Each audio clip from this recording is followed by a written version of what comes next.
આજે રાજ્ય પોલીસ વડાને ફરિયાદ કરવા માટે ખુદ પીડિત બેન પાયલ પહોંચી રહી છે.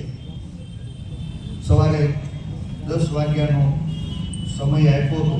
કદાચ એ પીડિત પાયલ રાજ્ય પોલીસ વડાના દરબારમાં એની આપવીતી ગઈ અને જવાબદારો સામે કડકમાં કડક પગલાં થાય એવી લાગણી માગણી રજૂઆત અને ફરિયાદ કરશે. ન જાય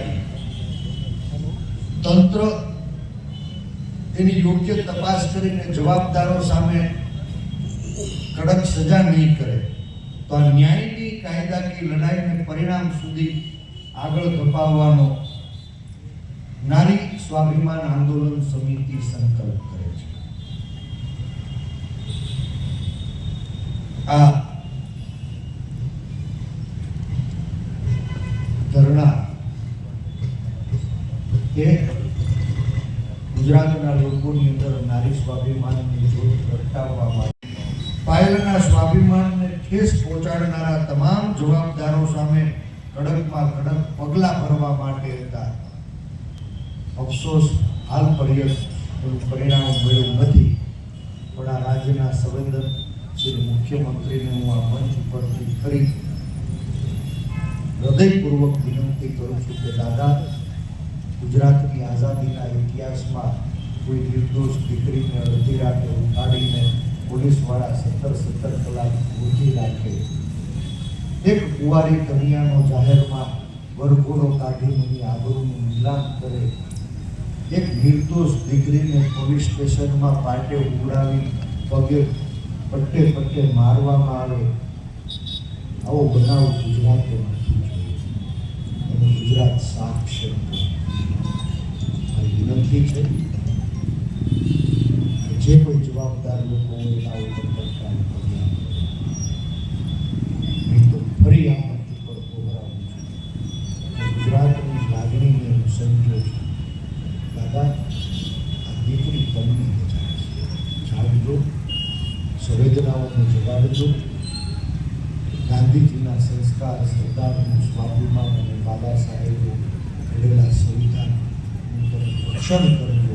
લખીને ચૂપ થઈને તો એની નુકસાની સરકારે વેઠવાની થશે એવું મને આદેશ. સાથીઓ, મારી અગાઉથી જ નાદુરસ્ત તબિયતના કારણે ગઈકાલે ડોક્ટરોની જાંચમાં પણ શુગર 62 સુધી પહોંચી ગયું અને ખૂબ બધાએ દબાણ કરી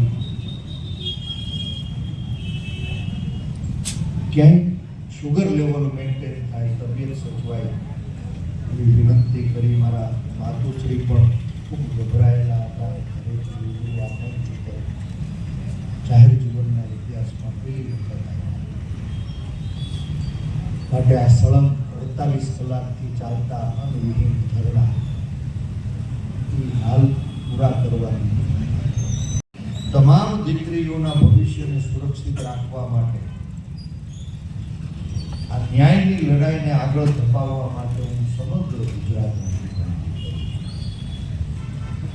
નારી સ્વાભિમાન આંદોલનને આશ્વાસન આપનારા, જાહેરમાં સમર્થન કરનારા, બળ પૂરું પાડનારા, એક દીકરીની લજ્જા, મર્યાદા અને સ્વાભિમાનના રક્ષણ કાજે એનો અવાજ બનનારા તમામ સ્નેહીજનો, જેને આ મંચની મુલાકાત લીધી, જેને ટેલિફોનિક સંદેશો પાઠવીને બળ પૂરું પાડ્યું, એવા તમામ રાજકીય પાર્ટીના આગેવાનો, સામાજિક આગેવાનો અને આપ સૌ મીડિયાના મિત્રો, જે આ દીકરી પીડિત પાયલનો પહેલેથી અવાજ બન્યા છો, આપ સૌનો હું આ જાહેર